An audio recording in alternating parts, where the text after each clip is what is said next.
발솜입니다. 손흥민 선수가 최선을 다했음에도 부진했다는 평가를 받아서 안타까웠던 레스터시티와의 리그 개막전. 손흥민 선수가 우울해하는 것만으로도 정말 안타까운 마음이었는데요. 고작 한 경기 부진하자마자 마치 그날만을 기다렸다는 듯이 어디선가 두둥 등장하는 쏜 안티들을 보니 정말 역겨울 정도로 분노가 치밀어 올랐었습니다. 그러나 그들을 입 닫게 만들어주는 건 역시나 손흥민 선수 본인이었습니다.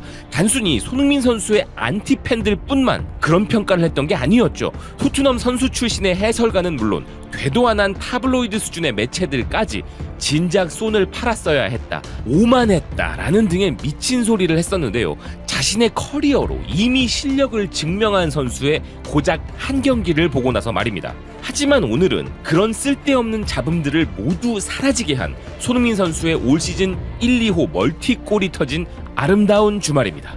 에버튼과의 홈 개막전, 손흥민 선수에게서는 풋볼 런던의 표현처럼 손샤인, 그야말로 눈부신 빛이 났는데요. 풋볼 런던은 헤드라인 첫 문구에 손샤인을 언급하며 손흥민 선수에 대해 높은 평가를 하였습니다. 손흥민 선수가 왼쪽 측면에서 끝까지 압박을 가한 후 픽포드를 제압해 골을 넣으며 모범을 보였다는 기사는 로메로에게도 큰 기회를 제공했고, 그런 다음 픽포드의 가랑이 사이를 뚫는 두 번째 골을 넣었다면서 평점 9점을 부여하였습니다. 모범을 보였다는 이 말이 정말 경기를 보면서 울컥하게 만드는 포인트였는데요. 지난 시즌에도 그랬듯이 중앙에서 손흥민은 리그 최고의 압박을 선보이는 선수입니다. 현지에서는 오늘 골을 보고 엘리트 프레싱이라는 표현으로 손흥민 선수가 보여준 최고 수준의 헌신적 압박을 묘사하였는데요. 손가들은 픽포드 골키퍼의 실수로 얻어걸린 골이라고 이야기하지만 픽포드는 잉글랜드 국가대표팀의 주전 골키퍼입니다. 그런 그가 골을 허용한 실수 이전과 이후 계속하여 킥미스를 하게 만들 정도로 손흥민 선수가 지속적으로 헌신적 압박을 한 것이 그들에게는 보이지 않는 것이죠. 아울러 픽포드 골키퍼의 패턴을 이미 완벽히 숙지한 듯한 손흥민 선수의 압박 기술 또한 돋보였는데 그들은 그것도 인정하지 않는 것인데요. 픽포드가 볼을 잡는 타이밍에 의도적으로 속도를 줄였다가 픽포드가 자기 주발로 볼을 트래핑하게 만든 후 다시 최고 속력으로 질주하여 급하게 만들어서 실수를 유발한 것은 손흥민 선수의 미친 판단력과 속도가 만들어낸 환상적인 장면이었던 것이죠. 이렇게 손흥민 선수는 주장으로서 가장 앞에서 헌신하는 모습으로 팀 전체의 사기를 끌어올리는 멋진 역할을 해내며 원정 개막전에서의 안타까운 무승부의 아픔을 서력한 것입니다. 지난 레스터전에서도 그랬듯이 토트넘의 전술상 높은 라인으로 불안한 수비를 할 수밖에 없기에 한 골만으로는 승리를 장담할 수 없는 상황에서 상대팀에는 사기 저하를, 토트넘에게는 안정감을 선사하는 의미 있는 두 골을 넣어준 손흥민 선수였던 것인데요. 에버튼 현지 매체들과 주요 매체들 또한 픽포드의 실수를 유발한 손흥민 선수의 압박의 무서움을 이야기하고 있으며 기브미 스포츠는 손흥민 선수에게 최고 평점 8점을 부여하면서 그는 골키퍼를 제압하는 예리함을 보여주었다며 결국 그의 퀄리티는 두 골로 빛났다 평가하였습니다. 또 다른 매체 90미닛은 오늘 손흥민 선수에게 팀 내 최고 평점인 무려 9점을 부여하면서 아주 인상적인 평가를 덧붙였는데요.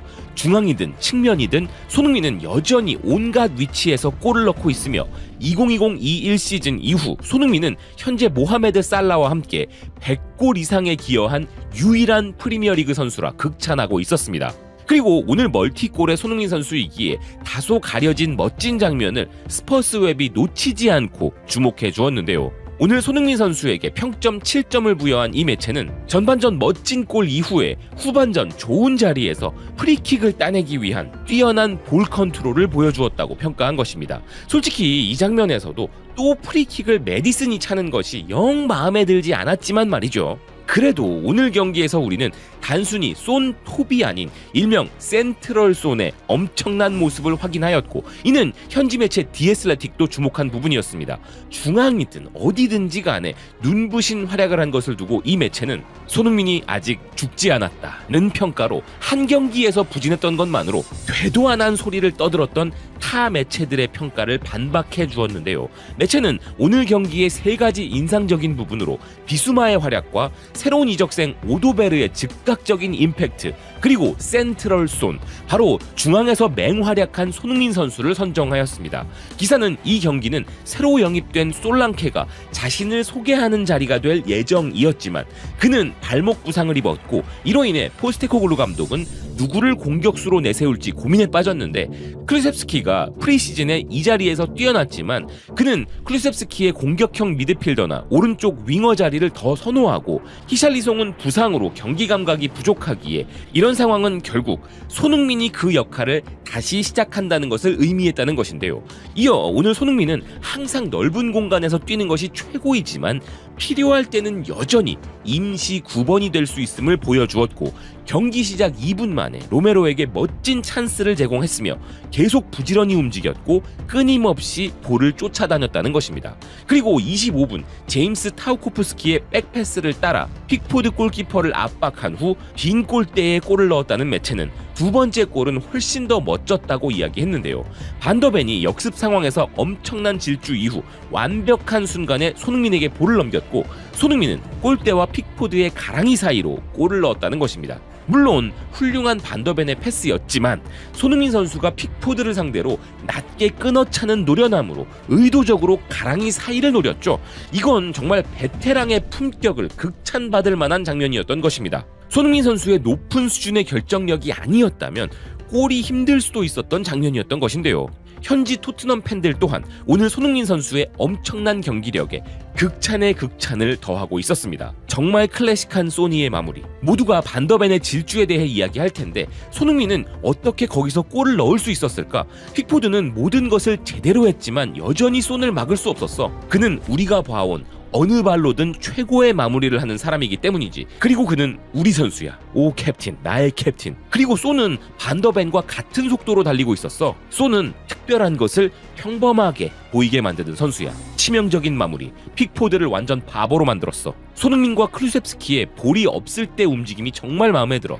손이 깊이 들어가 수비수를 끌고 가고 클루셉스키가 그 사이로 침투하여 거의 중앙 공격수처럼 플레이하는 모습 말이야. 손이 달려가 픽포드에게서 공을 빼앗는 장면은 마치 세렝게티에서 사자가 먹이를 잡는 다큐멘터리 같은 장면이었어. 정말 미친 돌진이야. 그는 여전히 이 능력을 갖고 있어. 9번 자리에 소니는 아직도 너무나 빨라. 지금 당장은 많이 공감 안 하겠지만 난 손흥민이 끊임없는 압박으로 인해 피곤해지는 것을 바라지 않는다. 손흥민은 지난 시즌에도 압박을 계속하라는 지시를 받았지만 압박으로 골을 넣진 못했어. 이런 압박이 골로 이어지기를 바라는 대신 우리는 손흥민이 빠른 속도를 유지하도록 해야 해. 그리고 손흥민이 90분 내내 그 힘을 사용하도록 해야 하고, 소니 9번 포지션에서 뛰는 것을 보는 것은 이런 점에서 마음에 들지 않아. 솔랑케가 부상을 당한 것은 정말 불행한 일이야. 오도베르 솔랑케의 3인방이 있으면 우리는 날아갈 수 있을 거야. 다른 팀들은 SOS를 보내겠네. 소는 대부분의 경기 장면에서 사실상 큰 비중이 없을 수 있지만 그는 절대적으로 뛰어난 마무리 능력을 가졌어. 이름을 밝히지는 않겠지만 우리 많은 선수들이 손의 그 두 기회를 모두 놓쳤을 거야. 특히나 두 번째 골은 누구에게나 힘든 골이었어. 에버튼과의 경기에서 손흥민은 100%의 슈팅 정확도, 49번의 터치, 5번의 볼 경합 승리, 상대 박스 내에서 3번의 터치와 3번의 경합 승리, 3번의 유효 슈팅과 2번의 파울을 얻어냈고 2골을 넣었으며 1번의 빅찬스를 만들었어. 지난주에 소니를 싫어했던 모든 사람들은 이제 더 이상 글을 못 쓰게 해야 해. 그리고 토트넘 팬만이 아니라 중립 팬들의 반응 역시도 칭찬 일색이었는데요.